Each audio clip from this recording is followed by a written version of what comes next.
wetu. Bwana Yesu asifiwe sana. Karibu tena kwa neno hili fupi la kutuongezea tena nguvu, kututia moyo, kwa maana mimi binafsi limenitia nguvu na ninaamini litamfaa mtu, litamtia nguvu.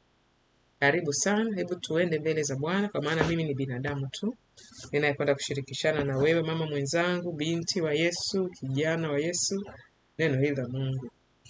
Haleluya. Bwana Yesu, tunanyenyekea tena chini ya mkono wako. Neno hili likafae wanaosikiliza, likanifaa na mimi ambaye ninalitoa, ukatuhurumia sisi wanadamu siku hizi za mwisho, hasa wale ambao tunajitahidi kutafuta uso wako. Kawahurumia hata wale ambao hawajaona umuhimu wa kutafuta uso wako. Tusaidie, kwa maana tunaishi nyakati za mwisho. Tusaidie, utupe nguvu tuishi maisha ambayo yanakuheshimisha wewe, maisha ambayo yanakuwa ni ushuhuda unaosomeka, kuwavutia watu waje kwa Yesu Kristo, tukikuwakilisha vyema. Tunaomba yote haya Baba. Mimi ni mwanadamu tu, ni mwili na nyama. Uniwekee maneno unayotaka niongee, yale ambayo hayastahili Bwana yasitoke kwenye kinywa changu. Tunaomba yote haya kwa jina la Yesu Kristo Nazareti, tukitiisha mazingira pale ambapo tunatoa somo hili yakatulia na kutii uwepo wako. Katika jina la Yesu Kristo tunaomba kushukuru. Amina. Wapendwa, neno hili, ujumbe umekuwa unajirudia ndani ya nafsi yangu. Mpendwa, tuombe neema. Tuombe neema ya kupewa hekima, maarifa ya jinsi ya kupambana na hali zetu. Tupambane na hali zetu. Neno lililopita linaendana kidogo na hili, ni neno linalohusiana na tusikate tamaa. Wiki hii tumepewa hayo maneno mawili. Hili neno linasemaje? Na sasa hivi tuombe neema na hekima ya jinsi ya kupambana na hali zetu. Hali zetu kimwili, hali zetu kiroho. Ina maana kimahusiano, kimaarifa, kielimu, kiuchumi, kiafya, kila nyanja. Haleluya. Neno tunalopewa hapa ni Mathayo 11. Isome yote kwa wewe, itakusaidia vizuri na mimi itanisaidia. Turudie tuisome, wengine tumeshaisoma hii mara kadhaa, lakini neno letu leo linatoka Mathayo 11 mstari wa 12 inayosema, nitasoma katika jina la Bwana Yesu Kristo. Tangu siku za Yohana Mbatizaji hata sasa, ufalme wa mbinguni hupatikana kwa nguvu, nao wenye nguvu wauteka. Haleluya. Hapa utaona kisa cha Yohana Mbatizaji. Alitii, ninavyoona mimi hapa kwa macho yangu kibinadamu na uelewa wangu wa kibinadamu. Alifanya kazi Mungu aliyemuitia, lakini Mungu aliona inafaa apitie njia aliyopitia, na mwisho wake ukawa vile mwisho ulivyoishia. Sisemi kwamba sisi wote tutaishia kama Yohana Mbatizaji, hapana, bali ninaunganisha hili neno na shuhudiwa moyoni litafaa kuendana na ujumbe ambao ninajaribu kumshirikisha mtu, kumpa moyo, kumpa haleluya, kumchochea mtu katika hii safari ya kwenda mbinguni. Tuishi duniani hapa kwa ushindi, tusije tukaenda mbinguni tuna madeni. Tusije tukaenda mbinguni yani tuna madeni, kwamba wewe kwa nini kuniwakilisha vizuri? Wewe kwa nini kuifanya kazi yangu? Wewe kwa nini kutimiza hatima niliyokupangia? Kwa nini kuwaombea ambao nitaka waombee? Kwa nini kuwashirikisha neno la Mungu? Nikinyamaza na hili neno, kuna yule mmoja ambaye labda ni mmoja tu anatakiwa sikilize hili neno, nisije nikadaiwa siku ya mwisho. Kwa maana na mimi kwa uchache wangu na ubinadamu wangu napambania mbingu ukifika wakati wa Bwana. Mpendwa, tunaona tunapitia mambo mbalimbali. Yaani ukitaka kama huelewi na kuamini tuko siku za mwisho, ukiwasha taarifa za habari, kina mama kuolewa ni vita. Bila maombi, yaani mwanamke ambaye njia yake imenyooka ni ya Mungu, hafanyi njia za kona kona, njia za giza, huyo ataolewa kwa maombi. Na akishaolewa kwa maombi, kubaki kwenye ndoa kwa amani na kwa ushindi na kuwa na maendeleo kwenye ndoa ni kwa maombi. Vita, ufalme wa mbinguni hupatikana kwa nguvu. Kwenda mbinguni kwenyewe, eti uokoke tu leo, unyooshe miguu, kae chini, nyoosha miguu, nimemaliza. Huku nasikiaga msemo niliukutaga, umepungua kidogo siku hizi. Mimi tayari na tiketi yangu ya kwenda mbinguni. Haubiri mtu, hashuhudii mtu, hata zaka sijui kama wanatoa, unajua wanatoa labda na sadaka. Amemaliza. Usikia anafundisha mtu neno wala nini. Facebook yake imejaa vitu vingine tu. Mpendwa wangu, ufalme wa mbinguni hupatikana kwa nguvu. tuombe neema ya kupambana na hali zetu. Hali zetu maana yake nini? Bwana Yesu alipotuokoa, alitukuta mahali fulani, kiroho, kimaarifa, kibibilia, hatujui. Wengine mpaka leo bado tunajifunza Biblia, hatujaijua bado vizuri. Biblia iko deep, ina mambo mengi.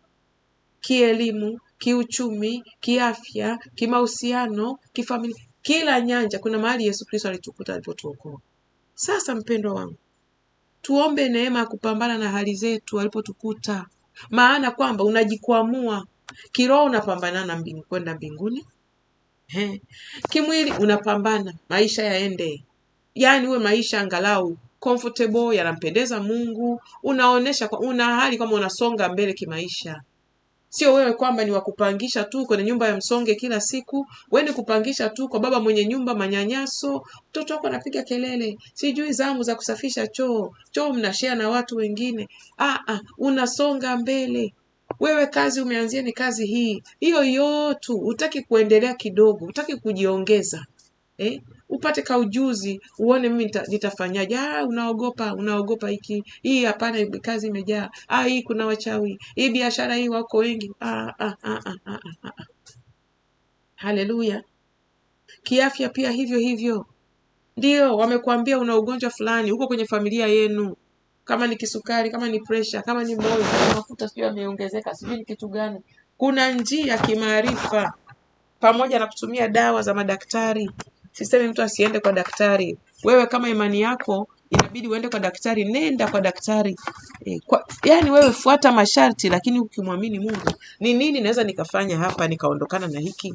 Nishatoa ushuhuda kwenye somo lililopita, somo letu la kutokata tamaa.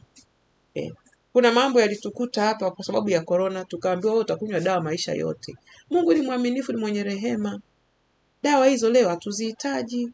Sio kwa sababu sisi ni wema sana, eti ni hodari sana, hakuna. Eti kwamba si watakatifu sana, hapana. Tulipambana na hali zetu na tunaendelea kupambana na hali zetu. Kiuchumi mwingine hukujua, ukaingia madeni, mpendwa wangu, mgrokole yoyote yule ambaye haelewi kwamba akiendekeza madeni ataikosa mbingu. Hakuna mtu utaingia makusudi kabisa ukaenda, ina maana wewe ulilazimisha kuishi juu ya uwezo wako. Ninayeongea mimi hapa bado nina madeni. Tunasoma huku chuo kikuu kwa madeni. Wengi wetu ambao hatukujua hekima tunasoma kwa madeni. Nyumba, usione watu wanaishi nyumba kubwa nzuri, wengi wao 95%. Na hapo nimewahurumia kusema 95. 98 lazima chukue mkopo benki ndio anunue nyumba Marekani au Ulaya. Sijui uko Tanzania. Walikuwa na neema, wengi wanajenga kidogo kidogo. Haleluya. Gari hivyo. Wako wachache wana neema, wanakusanya, wanalipa kwa pesa aliyo nayo, angalau gari haina deni. Na kuambia kupambana na maisha haya ili mwisho wa siku tukaweze kupambanua, tukaingia mbinguni, tukaonekane ni washindi na kumheshimisha Yesu Kristo. Mwingine safari yake ya wokovu, yani yeye maisha na wokovu amefanya hivi. Akitaka kuvuka kitu, hataki maarifa ya kuvuka hilo eneo. Afya, uchumi, biashara, mahusiano, ndoa. Yeye anataka afunge, aombe, akimaliza aanze upya. Funge ingine kavu, aombe, amalize. Hataki kuthubutu kutoka kumuuliza Roho wa Mungu, nijaribu mradi gani? Nifanye kitu gani hapa nivuke? Na yeye anategemea siku ya mwisho mbinguni hata jibu swali. Wakati watu walimuona anaishi maisha ya kuhangaika kwa sababu ye mwenyewe hakutaka kujiongeza, hakutaka kujitesa na hakutaka kujituma. Sio kwenye kazi ya Mungu, sio kwenye maarifa, sio kwenye mapambano tu ya maisha, sio kwenye mahusiano. Alikuwa ni mtu makwazo, anabeba makwazo, akimaliza kwazo lingine, akimaliza jirani, akimaliza kazini. Duniani kuna mtu anakukwaza kila wakati. Jipambanue, jiongeze. Mungu nisaidie. Kuna watu ninao kazini, ninao. Kuna majirani wengine wanategemea siku aliyoamka. Wamama, watu wazima, inategemea siku aliyoamka. Mimi nimelelewa ninasalimia jirani. Ukiitika usiitike, nimemaliza. Kwa hiyo kuna mmoja huyo atakuitikia leo, mpaka mume wangu ananiambia, wewe kwa nini unalazimisha kumsalimia huyo mama? Mimi namsalimia, ni mama mtu mzima. Unakuta mara nyingi tu siku hizi anaitika tu sasa. Anasema sasa kaka mama, anaitika tu. Haleluya. Samahani teknolojia hapo. Ile video ya mwanzo imemaliza kujitengeneza, ndio maana nimeingilia hapo, nisamehe. Umeona mpendo wangu? Jiongeze, pambana na hali yako. Wenye ndoa, ndoa ulioingia ililingana na madhabahu yako kwa kadri mapenzi ya Mungu akaangalia, akaona kulingana na madhabahu yako ilivyo, kulingana na kila alichoweka ndani yako, kulingana na safari uliokuwa unatembea nayo na Yesu Kristo, wewe unastahili kuishia hiyo ndoa ulipoingia. Sasa pambana na hali yako, sio kwa ugomvi, sio kwa hasira, sio kwa kisasi. Ukitaka kumuona Mungu, ingia kwenye vita ya kuonewa na kunyanyasa. Wewe ukibeba unyenyekevu, ukibeba hekima, ukibeba msamaha, ndipo utamuona Mungu anakutendea maajabu. Samehe, kwa sababu kama ni mtu mkorofi, ni mjeuri, ana kelele, ni mkali, ni mbinafsi, ni mzinzi, hata ukimkasirikia utajikuta unachomwa naye moto. Mpendwa wangu, mimi nawaambiaga wamama wanachekaga tu, nawaambiaga ukweli. Mwenzako ndio yuko njia hiyo. Sasa labda wewe unaweza, afadhali malaika andike huyu mama kweli mke wake alimuombea sana huyu baba, sema tu hapo yeye huyu baba hakutaka wokovu, ila aliombewa sana na huyu mama, aliombewa sana toba na huyu mama, alisamehewa mengi na huyu mama. Tubu. Saa nyingine huyo mtu atakukwaza kweli, utawaza vibaya, utasema Mungu wewe, hii ndoa Mungu wangu, si unipe unikupumzika, angalau nipe kupumzika. Ni mbishi huyu mzee. Wengine wanapoingia dhambi, mtu anakutesa mpaka anasema si afadhali tu asiwepo duniani, afadhali tu aniache. Unatubu, unasonga mbele. Yaani pambana na hali yako. Ina maana kusanya kwanza nguvu ya kiroho. Inakusanywaje? Hakikisha wokovu wako ni wa uhakika. Hakikisha umejaa neno la Mungu. Make time kusoma neno la Mungu kuhusiana na changamoto unayopita. Kama una changamoto kusamehe, piga Google King James Version scriptures on maandiko kuhusiana na kusamehe. Scriptures of forgiveness. Maandiko kuhusiana na malezi ya watoto kama ndio hiyo changamoto yako. Maandiko kuhusiana na uchumi. Maandiko kuhusiana na afya. Ukimaliza tafuta maarifa sasa. Sawa? Kuna maarifa jinsi ya kuishi na mtu mwenye tabia fulani. Kuna maarifa jinsi ya kuvuka kiuchumi kulingana na uwezo wako wa elimu, kulingana na nchi uliopo na fursa zilizopo. Zipo maarifa siku hizi, hamna mtu mwenye sababu. Zipo. We omba neema ya kuchukua maarifa, nishike nianze na kipi, niendelee na kipi. Na neema ya kuchukua hatua. Mwingine atafanya research atajifunza lakini kuchukua hatua anakupa masababu. Mimi nahitaji kuna ndugu mmoja namfahamu mahali fulani. Ndugu zake yani amefungwa vibaya tu.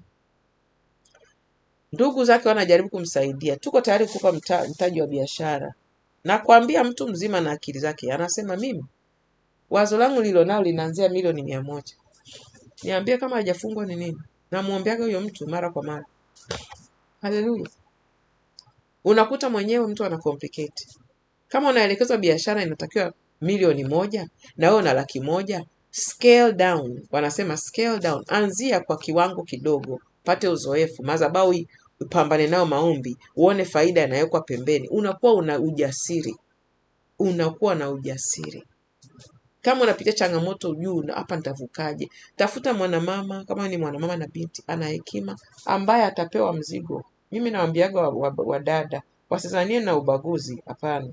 Nina watu wengi wanakuja kwangu, sitaweza kuwabeba wote.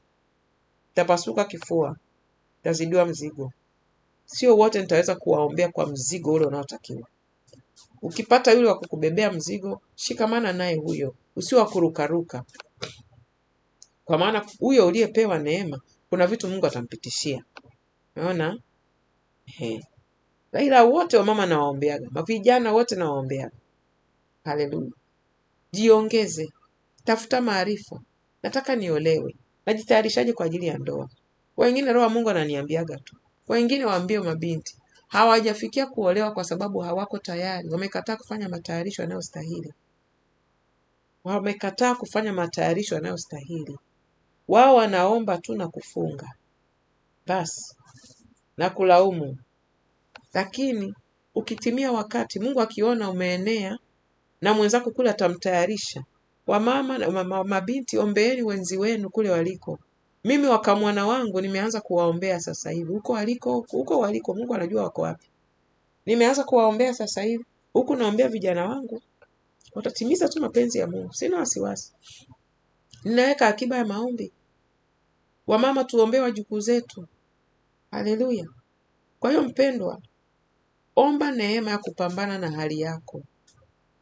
Unajua kabisa elimu yangu nimeishia hapa.